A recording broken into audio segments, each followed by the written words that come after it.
Hello, everyone. Welcome back to my channel. I am Bianca Clean. I am a Western evolutionary astrologer, and I love reading charts on people who have committed crimes. So because of that, my channel is, going to be focused on astrology, and I do want to make sure that every video has an element of education and not for it to be exploitive or, trying to sensationalize these stories.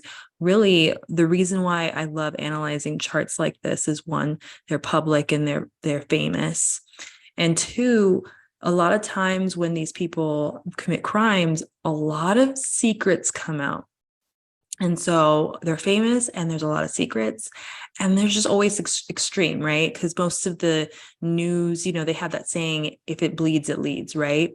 So unfortunately, but slightly for the educational purposes of myself, it's fortunately, we have some of the best, public charts to study are going to be of criminals. So it's not to be again messy and trying to capitalize on the things that they did, and it's not to make them to glorify their actions, and it's definitely not to give them try to humanize them any more than they've already been in the media. I'm sure in court cases they go through the full story of who they are.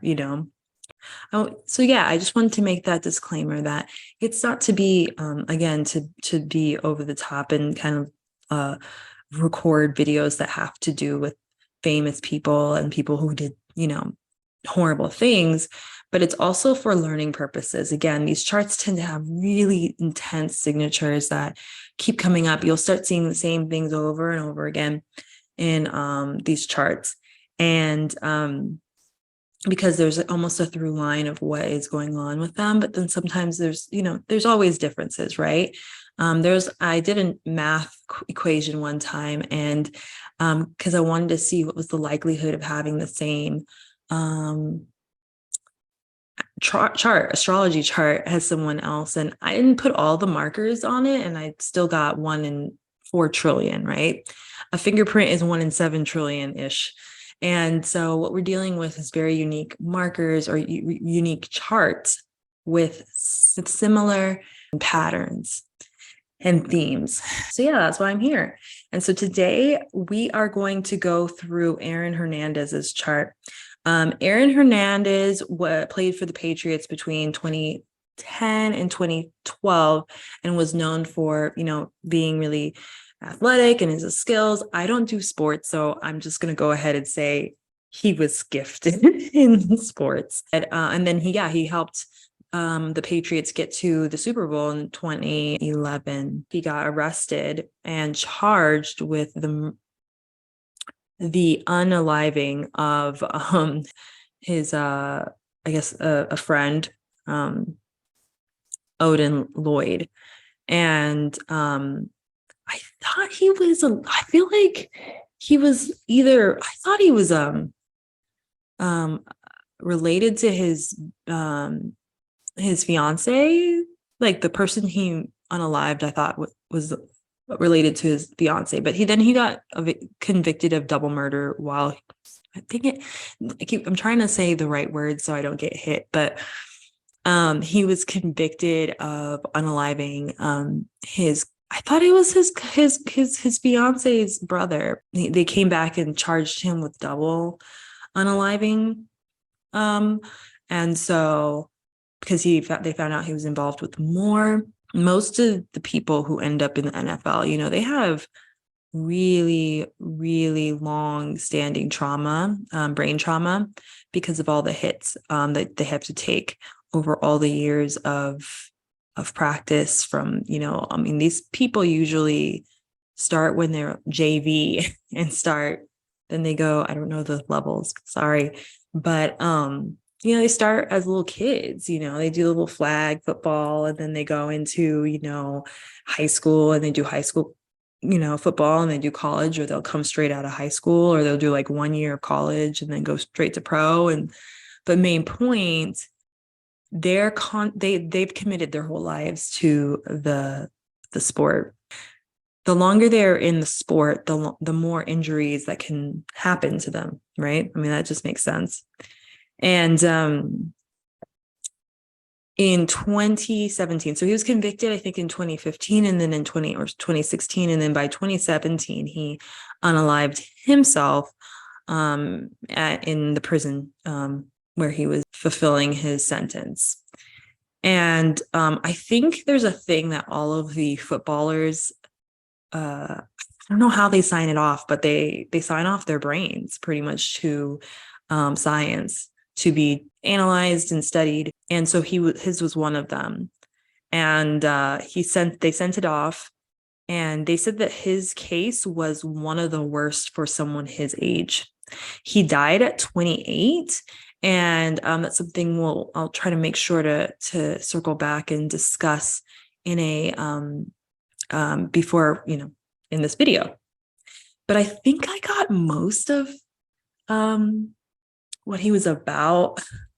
Anyone in the comment section want to comment about his his story, or just add more, if I bring up a certain element to his chart, if you want to shed some light to that, I would always appreciate it if I'm missing something in the story. So without further ado, let's get started on this read. So Aaron Hernandez was born on November 6, 1989.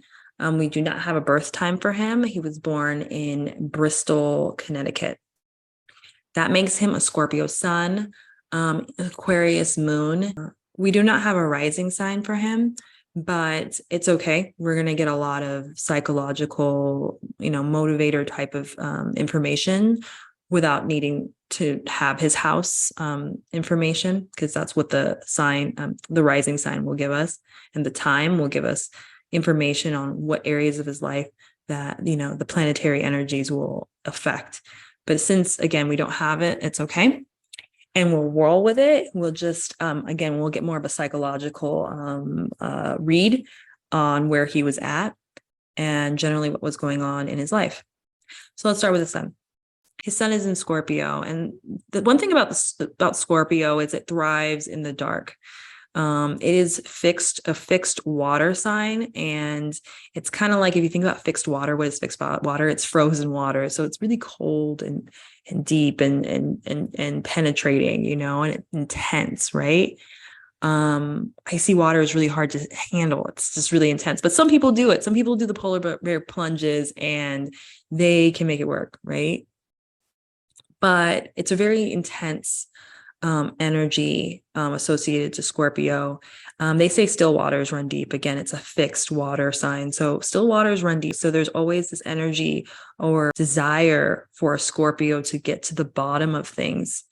I think that's one of the things that make them very fascinating, is that they're willing to seek, the meaning of life, or the truth, no matter how dark it becomes, how uncomfortable it is. They just want the truth. So someone who's inclined to that can usually be investigators. They're usually people who love occult, people who love to study cults. It has to do with things you don't talk about in polite society, like money and death and debt. It has to do with sex, but not specifically like, it's more like on the taboo side of things. And it's also, again, it's intensity is associated with it.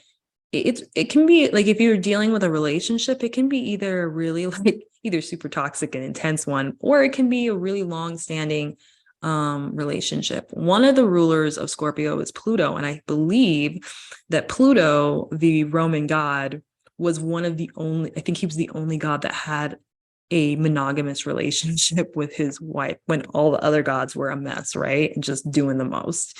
So again, Scorpio can be a really intense and committed and determined sign.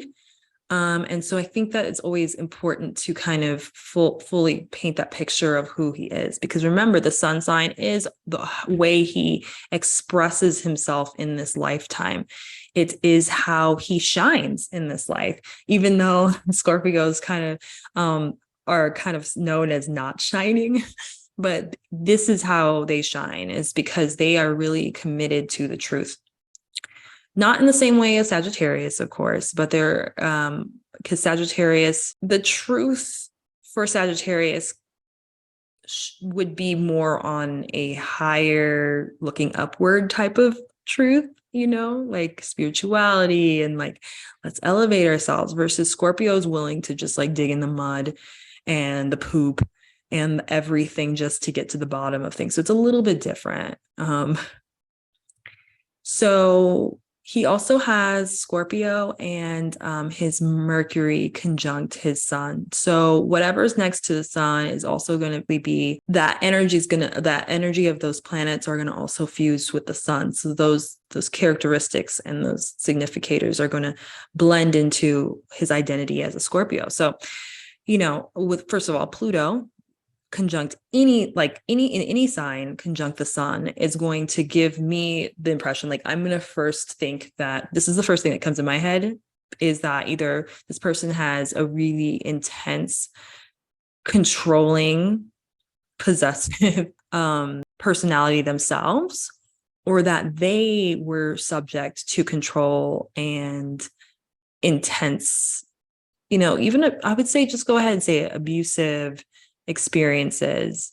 And so, I always kind of, take my look at that, because what I've seen is that there's always been, some type of psychological abuse, some type of, just really dark stuff. I mean, Scorpio, again, deals with darkness, and Pluto deals with, the hidden, the shadows, right? So things that can be hidden in the shadows, that's going to be a big deal. And it's going to impact this person's vitality, the way they literally shine. So think about Pluto. Pluto is going to potentially make it difficult maybe for someone to shine, right? It's going to probably make it, that is, that's going to be a huge theme in that person's life, of like this intensity, this difficulty is, I've also seen that it can impact someone's health, right? And Scorpio rules the excretory system. It rules the genitals, right? And so the sex organs, pretty much. And so anything that has to do with purging. So you might have someone who might have issues with those areas of their body, and so it's something to consider, and it can affect their vitality. And then you have Mercury in Scorpio. Mercury in Scorpio, again, Mercury is the way you communicate, share ideas. It's your way of thinking, right? So if you're thinking in terms of not scarcity, but, like, let's the worst case scenario, or, what's the meaning of life? You're going to come off as a person who seems like the goth kid, seems like it, right? And the best example I got was, there's I think the trailers for the new Barbie movie. And so Barbie, obviously very Taurian, the opposite side of the chart, very Taurian and very, just like superficial, like that's what her whole shtick is at a party with a whole bunch of other Barbies or whatever. And she just turns and says, have you ever guys thought about death or dying? That is what a Scorpio would do. They would make something, and it's not a bad thing, because I think it's so, but I personally do that at parties, but I got a Venus in the 8th house, so I tend to do that, and I'm here with you guys talking about this stuff, so obviously I got a propensity for some scorpionic stuff too. But yeah, I mean, like, that's kind of how it is, where they kind of see things through the lens of, intensity, and things can go badly, and skepticism, and there's more to this, right? There's more to the story. There's more to, what we're seeing. So another thing worth talking about is Mars in Scorpio. I'm just going to stay in Scorpio for now. Mars, the planet of willpower, sex, aggression, violence, fighting. So if Venus is bringing people together in harmony, Mars is pulling them together. Mars is the god of war, right? He's the god of war and, division, right? And so you have that energy in Scorpio of intensity, underworldliness, taboos. This person's into some kinks. Let's be honest, right? Because Mars is a sign of like even literally sex, right? It can be willpower. So this person can be extremely, focused and determined and diligent especially when it comes to things that are physical in nature, right? Which is again plays into that whole like the sexual element of things. And this, Aaron Hernandez, I want to call him Aaron Rodgers so bad. Aaron Hernandez was a footballer, right? So there's a level of commitment, intensity, and focus that these footballers have to, like I call them footballers, like I think that's what you would call a soccer player, but that's shows you how much I know. Like there's a certain level of commitment and determination and diligence that these football players have to have in order to get to the big leagues. Like it's a huge, I think the likelihood of that is very low. Like it's almost lottery numbers. I don't know, but I know it's very, everyone wants to be a football player and not everyone gets to be even pro, like definitely not pro, So yeah, this person can have a lot of intensity and focus and determination when it comes to physical acts, including sex. And so this person can again be into some kinky stuff. And again, no shade because, everyone's human. We're all adults. So it is what it is, but that's what it is. And I think also it plays into that also, like when we talk about kinks, like I wouldn't be surprised that we're also talking about power and dominance play as well. So take that as you want. I don't know the details of that. If anyone knows anything about that, I would love for you to comment at the bottom in the comment section. But yeah, so let's take a look at Leo, the South Node in Leo. You know what? I just realized I have his transit up and I should have taken that off, guys. Sorry about that. Hopefully that's not going to be too confusing for you guys. Before the transits were for the day that he unalived himself. I was curious what that looked like. So let's take a look at his South Node in Leo. And again, the South Node indicates where he's coming from into this life. When he enters this life, what is the energy around it, right? And it can, again, I'm an evolutionary astrologist, so I'm thinking about past lives. But again, it can be ancestral trauma that impacts him at the time of his birth. And so he's kind of like has that lens that he sees life through. So in this case, Leo is ruled by the sun. And it takes us back to, sorry, there's a fly. And it does take us back to Scorpio, right? So, you have this element of pride. Leo is a very proud sign. It's a very Scorpio is a status driven sign, but it's a sign that is wanting to achieve status. But Leo knows they already have the status. Like they know that they're a star, right? But then that the ruler of Leo is in Scorpio. So there's this again this darkness, this dark cloud that shines over this person's identity. And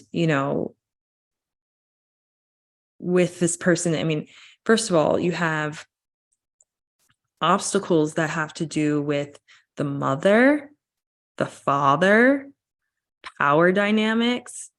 The mother is, represented by the moon. And the moon is usually where you're supposed to regenerate, be safe, find safety. Like, what is the difference between your mother and your father? The difference between your mother and your father is your mother will, archetypally, I hope, archetypally, we all know that fathers hug. So let's not do that. Okay. But archetypally, the mother nurtures and the father, creates the boundaries and discipline and all that stuff. So you get like Saturnian father, and you got the, the nurturing mother. That's the archetype. Don't come for me for like not, I understand people don't have the same gender roles, but I'm saying archetypally, you got to work with it, with the archetypes the way they are, but the traditional archetypes. But anyways, the mother and the father are represented by, again, the moon and the sun respectively. And so the mother here is opposing the south node, which really means that there's, this person comes into this life with a lot of issues with his mother. So the two things that I've seen so far with my charts that are consistent is, one, complex relationships with their mother, and two, strong Plutonian energy. When you get the two things, it just seems like it's like something that I see often. Does that predict an unaliver? No, it does not. But I'm just telling you that that's something that you'll see a lot. And then obviously Mars will be thrown in there. I mean, again, there's all these different combinations, right? You just kind of have to roll with what it is, but I'm just telling you, Pluto and weird placements with the moon is, huge. So basically, he comes into this lifetime with a wounding when it comes to his mother. Mother is in the sign of Aquarius, so the moon is in sign of Aquarius. That could either mean that as a mother, she was very encouraging for him to be himself and be an individual and stand out in his own way, be super creative, maybe supported his genius. But we know, based off of all these red lines coming off of the moon, that was not the case, right? And we know what happened to him ultimately. So a more difficult way of looking at the moon in Aquarius can be that, the mother was cold, unavailable, aloof, and just different, like maybe really cruel, right? Because Uranus does shocking things. And so whenever you have Uranus involved in crimes and things like that, you're going to get some shocking ways of doing it. Like, it's going to be unique. So I'm curious what him and his mother's relationship was like, especially when it's squaring. The moon is squaring Pluto in Scorpio, the sun in Scorpio, and Mercury in Scorpio. So I see, because Pluto's control, the sun is ego, the Mercury is communication. I'm seeing someone who is verbally abusive, psychologically abusive, power and control dynamics was probably out of control, really neglecting, kind of probably narcissist, gaslighting. I see all of that. And first of all, it makes me feel sad. I mean, here's the thing. You can feel sad for these people because they didn't have an easy go of it. Like, we can feel sad for them. Do we say that, hey, we're giving them, like, not caring about what they did? Heck to the no. But what I am saying is that we all were children once, and we all were given different cards when it came to our childhood and our formative years. And so this is just one of those examples of how it manifests and how we should protect our children.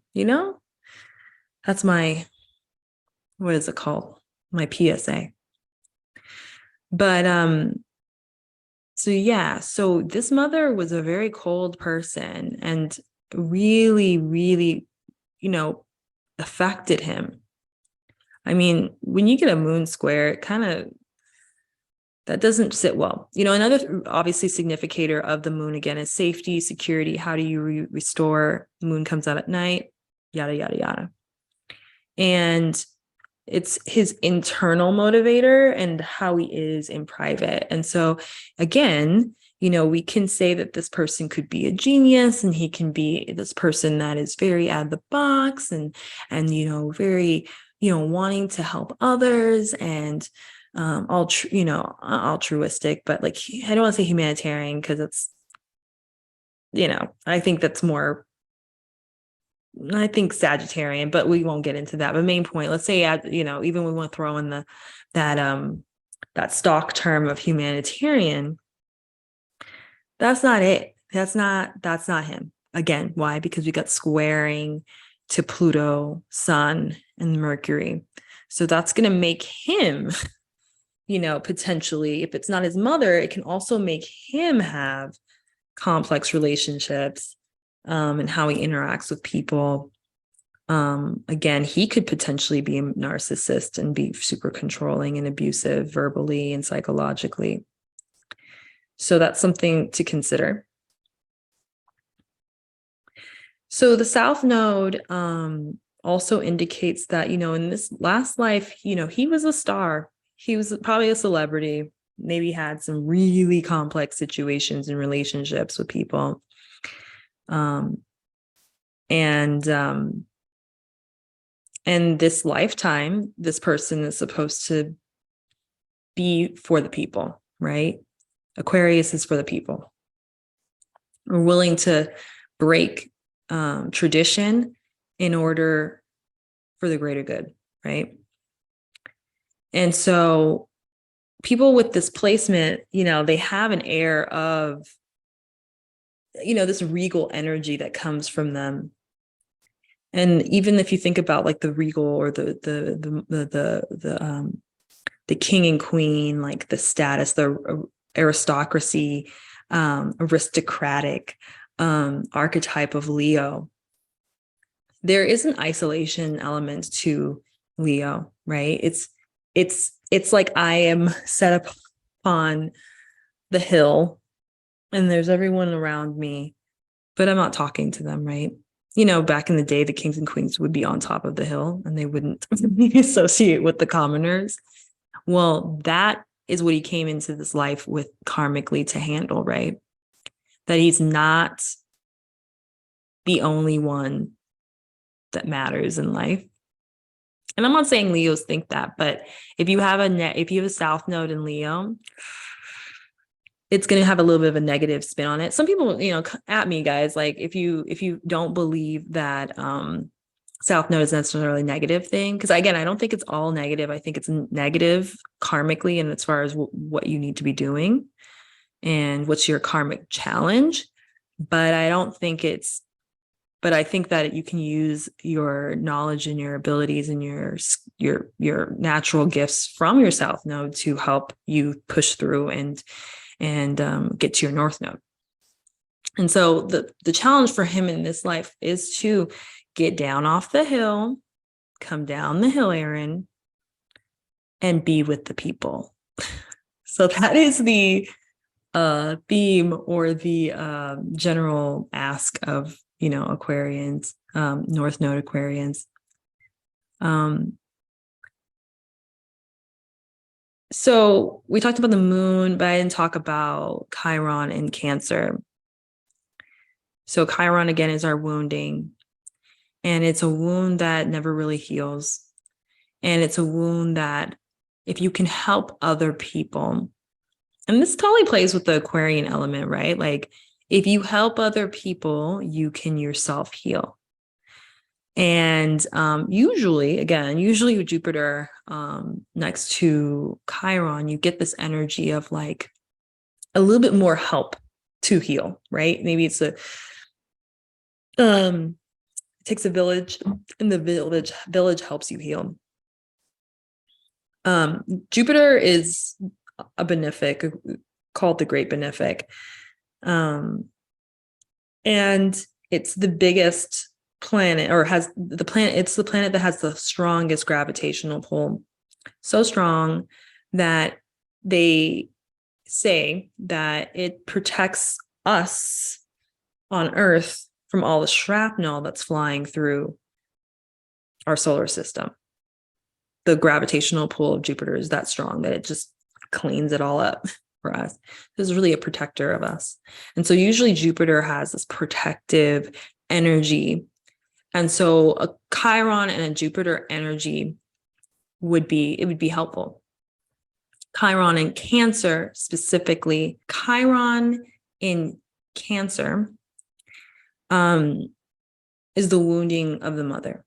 Wounding from the mother archetype for the maternal person in your life. And we already talked about how intense how his mother must have been. I don't quite know the full story about his mother. So please, if you have any info on that, I'd love to know. But there's wounding there.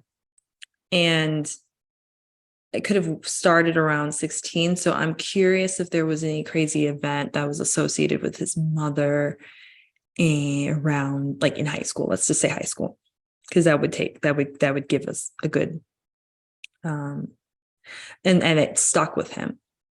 So if anyone knows, let me know. So let's get into the Chiron in Cancer. Chiron in Cancer is a wounding. So remember I talked about Chiron wounding. Is a wounding that comes from not feeling as if or just not being nurtured, right? The moon is nurturing and the mother's love, right? But it can easily be, because it's Cancer, it can also be the moon can be associated to the wounding of family, family trauma, feeling outcasted, feeling lonely, sense of emptiness, feeling like you don't belong. But there's definitely a deficiency in the amount of love, or even just the amount of care that this person tends to get. The thing about Chiron, though, is, if you heal your wounds and you work out your traumas by helping others, you can stop the generational trauma, right? You can stop it and help your children so that they don't have that, right? You can help other people by being, step parents or step cousins, or, how like you have aunties and they're not really your aunts. Like, you can have that.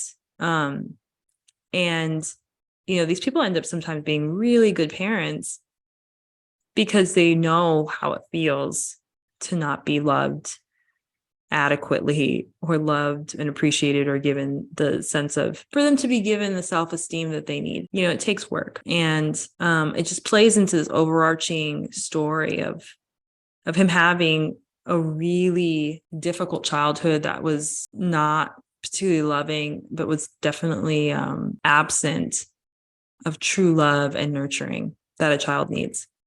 So when you have that, I mean, how can someone not have trouble having empathy and end up, in the situation that he was in? I don't know a lot about his story. So if anyone, again, has, I just read a little blurb and I ran with it because I think I took a look at his chart and I was like, oh, this is kind of cool. So here I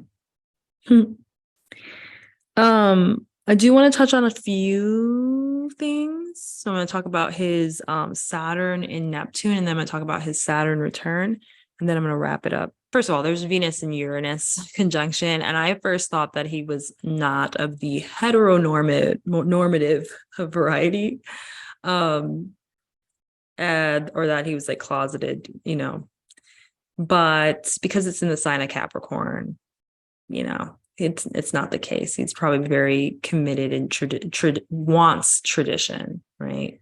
He would be very comfortable with traditions, but his wounding about family is going to be a problem.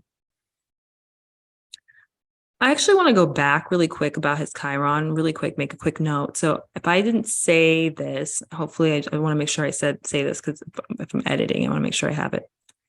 But real quick note about Chiron and next to Jupiter. Jupiter can help bring people in your life to help you heal, right? It's a benefic, it's a protector. And so this person could actually have a little bit of luck when it comes to finding the path to heal. So I wonder if he did have those types of benefactors in his life at some point to help him along the way. The question is if he took them up on it. Another way of looking at Jupiter next to Chiron would also be that there's an exacerbation of the wound. So Jupiter expands and amplifies things, makes things a little bit more than what they originally are. So you can have someone who is, maybe has, wounding, but it's like feels real, it's like intense. It's really extreme. And it's really defining who they are. So let's get to the other side of the opposition.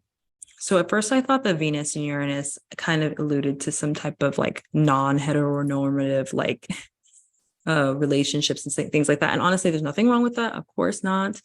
But I just thought that might have been an indicator, but then it's in Capricorn. So there's no way. What I do see is that there might have been something different about the relationship he was in. Maybe it was like a very sudden relationship. Maybe it was a love at first sight relationship. Maybe they just had a weird arrangement. Maybe they didn't live together. There's something, that can come out in a person's chart as when there's Uranus and Venus. There's something abnormal, or maybe they don't live together. Like maybe one person sleeps on the couch and the other person sleeps in the bedroom because one snores, and Venus and Capricorn, it's pretty a loyal, stable relationship. It's there for the long haul. And Uranus in Capricorn is again very stable, desirous of kind of sticking with the traditions, but it's a little uncomfortable there, but it will stick with the traditions for the most part, even though Uranus tends to be the sign of breaking out. Capricorn kind of sedates Uranus a little bit. And I think that the abnormality of whatever relationships he had probably stemmed from that Chiron across the way, where his wounding is. So I can see this whole picture of basically him having just again abnormal relationships because he doesn't want to maybe commit, or he just has a really difficult time understanding or even like locking into the family structure or construct due to his Chiron. And then finally, we have Saturn and Uranus conjunct about a degree apart in Capricorn. Saturn being the planet of boundaries and structures, tradition, responsibility, duty. And you have Neptune conjunct that.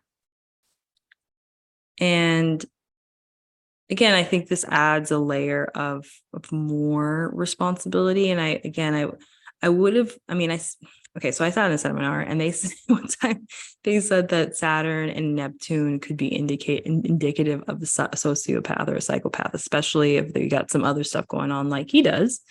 You can have a psychopath on your hands because Saturn creates the boundaries and Neptune dissolves them, right? Neptune is the planet of smoke and mirrors and images and photography. It's known as it's associated with photography and film, specifically film, and mysticism, and things are there, but they're not like, so what ends up happening is when you have Saturn and Uranus conjunct like that, you can have someone who doesn't adhere to the structures or just has no sense of structure and societal norms. And so that's why you get like a sociopath or a psychopath. I think it's a sociopath. So we just landed on Saturn. We just talked about Saturn, and I did want to make one last note before we go. So he was in the middle, he just started his Saturn return at the time that he unalived himself.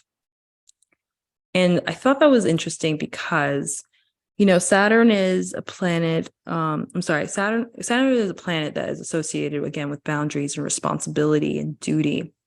And during your Saturn return, which can take up to like, I would say maybe 2 years of just absolute tumult and anxiety and stress, because there's just this real turning up the heat on who am I? What am I doing? The choices I made, I have to take responsibility for them. Like, what am I doing? And you're kind of taking a survey of what you are about. Like, what are you about? And it can be really difficult for people. But then usually once you get out of the Saturn return period of your life, it is one of the moments where you just are finally set free from whatever was hurting you from before and keeping you feeling bound and feeling like you're not good enough or you're not living up to a certain standard for your age group or whatever. And so he had just started his Saturn return when he unalived himself. So was that maybe a time where he realized and he came to terms of like, wow, like, what is my life? Like, what is it? You know, maybe he came to terms with the fact, sorry.